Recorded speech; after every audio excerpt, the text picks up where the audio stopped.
Okay, after long time दोष भेदीय अध्याय, अष्टांग हृदय सूत्र स्थान। ओके, दोष भेदीय अध्याय का श्लोक नंबर 19 से देखेंगे, जिसमें दोषों के संचय, प्रकोप और प्रशम, इनके बारे में बताया गया। उष्णेन युक्ता रुक्षाद्या वायोः कुर्वन्ति संचयम शीतेन कोपम उष्णेन शमम स्निग्धादयो गुणाः। यहाँ से शुरू कर रहे हैं, ठीक है। वात दोष के संचय, पित्त दोष के संचय और कफ दोष के संचय के बारे में बताया जाएगा। संचय, प्रकोप और प्रशम ये किन किन गुणों के कारण होंगे, सबसे पहले ये बताया जाएगा। तो सबसे पहले 19 नंबर के श्लोक में वायु के बारे में बताया गया। वायु जो है रूक्ष आदि गुण उष्ण के साथ जब संयुक्त होंगे, मतलब रूक्ष आदि गुण उष्ण गुण के साथ में जब एक साथ हो जाते हैं, तब वायु का संचय करने लगते हैं। संचय मतलब एक्यूमुलेशन। वायु दोष जो है वो बॉडी में एक्यूमुलेट होने लग रहा है। इसके क्या क्या लक्षण, क्या क्या क्राइटेरिया होना चाहिए।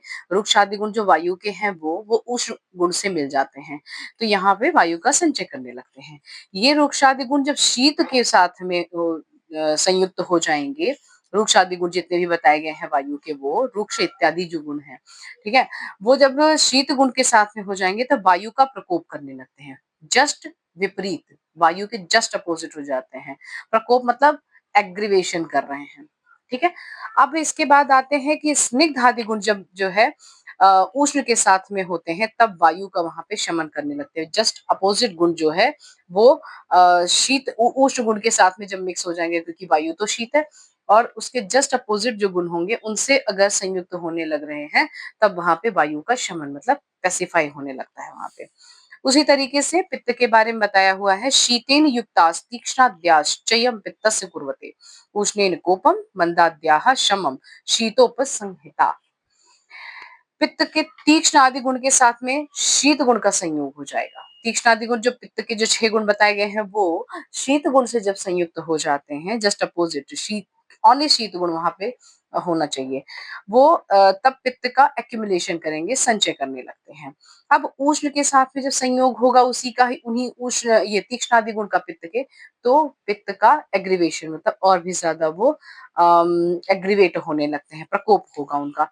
और मंद इत्यादि जो गुण है, जो पित्त को पैसिफाई करने के जो गुण है, वो जब होंगे तब शीत गुण के साथ में संयोग जब हो जाएगा, तब वहां पित्त का शमन होने लगता है।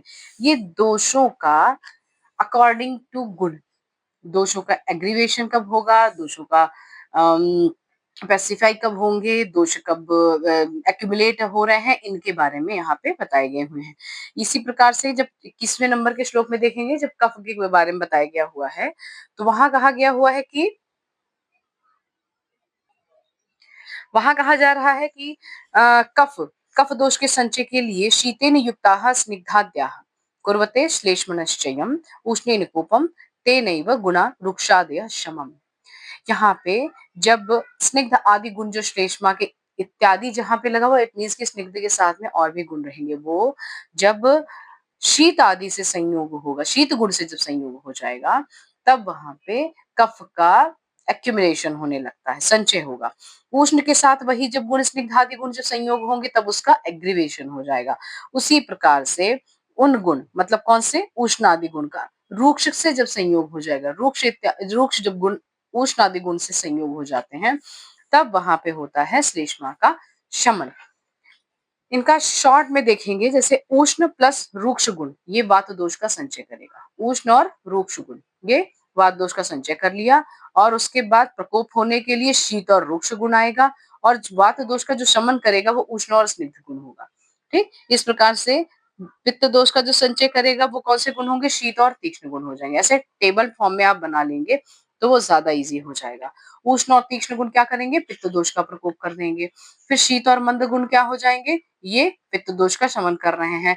इसी प्रकार से कफ का भी ऐसे टेबल छोटा सा बना के आप अपने बुक में ही वहीं पे स्टिकी नोट्स जैसा चिपका लेंगे, ठीक है। श्लोक नंबर 22 देखिए। चयो वृद्धि ही स्वधाम्येवं प्रद्वेषो वृद्धि हेतुषु विपरीत गुणेच्छा च।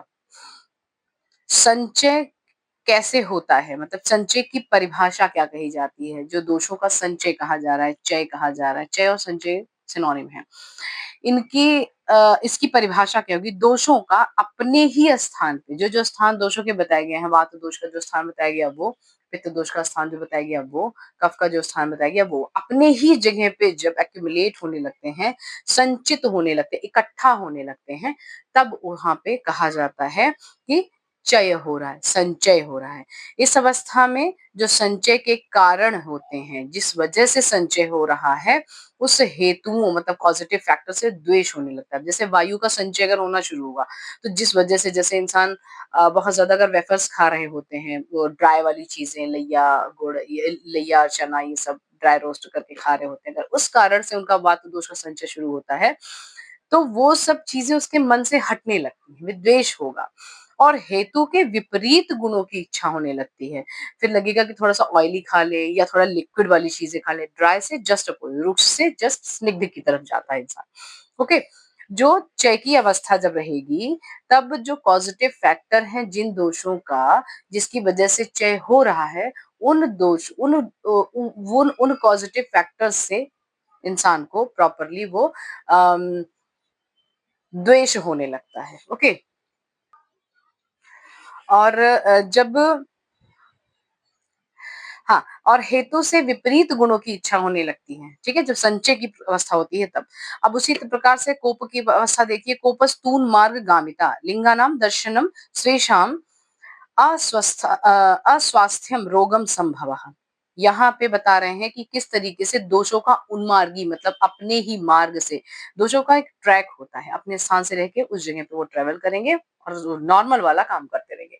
लेकिन जब उन्मार्गी का अर्थ होता है कि किसी विपरीत मार्ग में चले गए, उन्मार्गी हो गए, अपने स्थान से चलायमान, जस्ट मूविंग, ये वाली कंडीशन जब होती है, तब वो कोप कहलाता है, उसे प्रकोप कहते हैं। ये हुई परिभाषा किसकी? प्रकोप से। जैसे घड़ा है, घड़े में संचय मतलब इकट्ठा हो रहा है तो उसको क्षय की अवस्था कहेंगे। अब यहाँ से वो निकल के उन्मार्गी मतलब निकल के वो फैल रहा है मतलब वो भाग रहा है उस जगह से, वो जगह भर चुकी है तो उसको प्रकोप कहेंगे, एग्रीवेट हो रहा है। दोषानुसार लक्षण की उत्पत्ति होगी, जैसे वात दोष की अगर एग्रीवेशन की बात कही जा रही है, तो वात दोष के अकॉर्डिंग उसमें लक्षण होंगे, पित्त के अकॉर्डिंग लक्षण होंगे पित्त की एग्रीवेशन की अवस्था में और कफ के अकॉर्डिंग कफ की एग्रीवेशन की अवस्था में लक्षण दिखाई देंगे। व्यक्ति अस्वस्थ अनुभव करता है, फिर रोग विशेष की उत्पत्ति हो जाती है।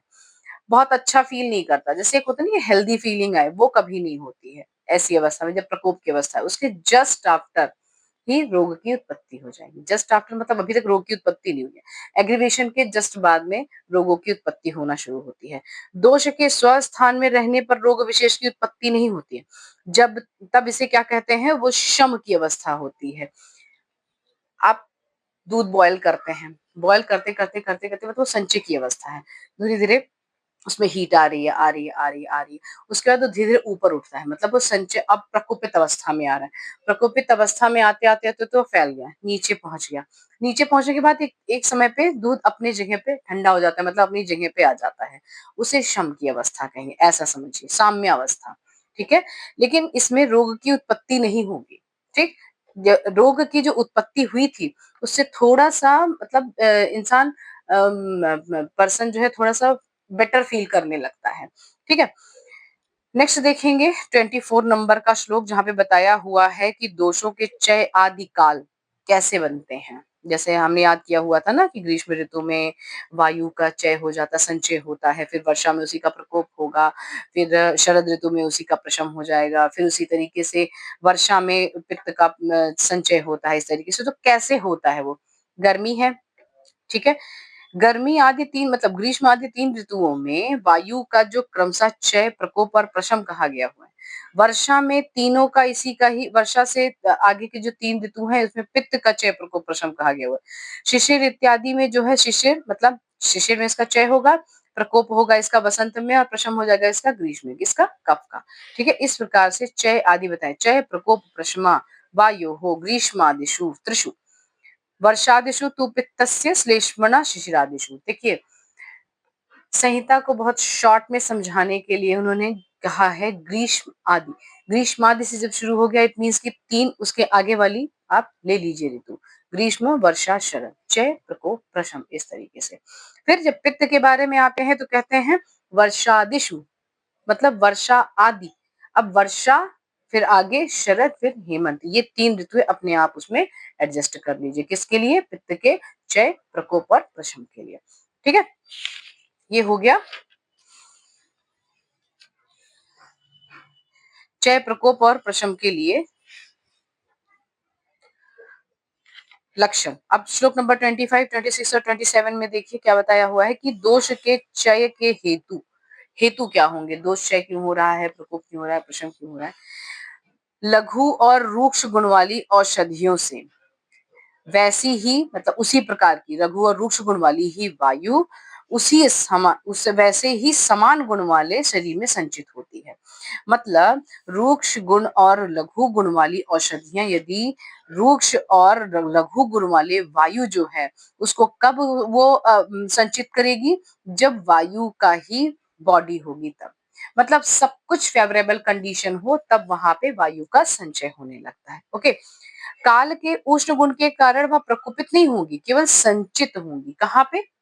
कौन से ऋतु में बताया जा रहा है ये ग्रीष्म में बताया जा रहा है। ठीक है, वो काल का उष्ण गुण स्वभाव है ग्रीष्म ऋतु में, इसलिए वो प्रकोपित नहीं होंगी, केवल क्या होंगी? वहां पे संचित होंगी। अब इसके बाद ग्रीष्म के बाद कौन सा ऋतु आया? वर्षा ऋतु। वर्षा ऋतु अम्ल विपाकी होता है, जल का अम्ल विपाक हो जाता है, औषधियां भी अम्ल विपाकी हो जाएंगी। This is not only for the औषधियां, all the food material in on the earth, जितनी भी चीजें खाने वाली हैं सब अम्ल विपाकी हो जाती हैं। उस टाइम पे उसका ही सेवन करने पर पित्त संचित होने लगता है। ठीक है, परंतु काल के शीत होने से वह प्रकोपित नहीं होगा। ठीक, इसी प्रकार से श्लेष्मा समान काल के स्निग्ध द्रव्य, शीत जल और स्निग्ध शीत औषधियों से ही देह में संचित होंगी, परंतु फिर से वही चीज, जो स्कंधित हुआ जो कफ है वो प्रकोपित नहीं होगा, केवल संचय में ही रहेगा। उसका गुण हमेशा देखना है कि काल का कौन सा गुण है। इसीलिए ऋतुचर्या सबसे पहले ही बता दी गई है। ऋतुओं के अनुसार आपका आहार विहार भी होना चाहिए। उससे क्या होता है कि आपके शरीर में दोष बैलेंस्ड रहेंगे। और अगर आपने काल के अकॉर्डिंग, ऋतु के अकॉर्डिंग नहीं किया हुआ है आहार विहार का सेवन, तो उससे क्या होता है? ये वाला चैप्टर फिर आ जाता है, दोष भेदी अध्याय का संचय प्रकोप प्रशम वाला। आप उसको फॉलो नहीं किए, कहीं कहीं दोष संचय होंगे, कहीं कहीं प्रशम होंगे, और कहीं कहीं उसका प्रकोपित अवस्था में आ जाते हैं। समझ में आ गया? आहार का विशेष कारण इसमें है। इसी तरह से इन्होंने कहा हुआ है 28 नंबर के श्लोक में, इति काल स्वभावो वयम आहारादि वशात पुनः चयादीन यान्ति सद्यो अपि दोषाः काले अपि वा न तु। मतलब इस तरह से चय काल का स्वभाव ही है, मतलब संचय जो है काल का स्वभाव के कारण होगा, लेकिन आहार विहार देश इत्यादि के कारण जो चय तत्काल से हो जाते हैं, ये काल स्वभाव होते हुए भी उसका इफेक्ट नहीं करेंगे। ठीक है, देखिए ऋतुएं अपने लक्षण के अनुसार आएंगी डेफिनेटली। ठीक है, अब उनके काल के अकॉर्डिंग बॉडी में संचय प्रकोप प्रशम होना ही है, वायु का, पित्त का और कफ का, आपके दोषों का। लेकिन अब उसको व्याधित अवस्था में किस हद तक आप लेके जा सकते हैं, वो डिपेंड करता है आपके आहार और विहार पे। अगर फेवरेबल कंडीशन में आपने आहार भी उसी तरीके से ले लिया और विहार भी उसी तरीके से ले लिया जिससे वो चय प्रकोप बहुत ज्यादा अमाउंट में हो जाए, या काल के विपरीत उसको ग्रीष्म में होना चाहिए था, लेकिन आपने ऐसा आहार विहार उसका सेट किया अपने बॉडी का कि वो अम्ल विपाकी वाले वर्षा ऋतु में संचय हो रहा है, तो उस समय आप व्याधित अवस्था डेफिनेटली पा जाएंगे। ठीक है, तो काल के स्वभाव के अकॉर्डिंग तो चय आदि होने ही वाला है, पर इसमें फिर से उन्होंने कहा आहार विहार और देश ये कारण भी बनते हैं संचय प्रकोप प्रशम के।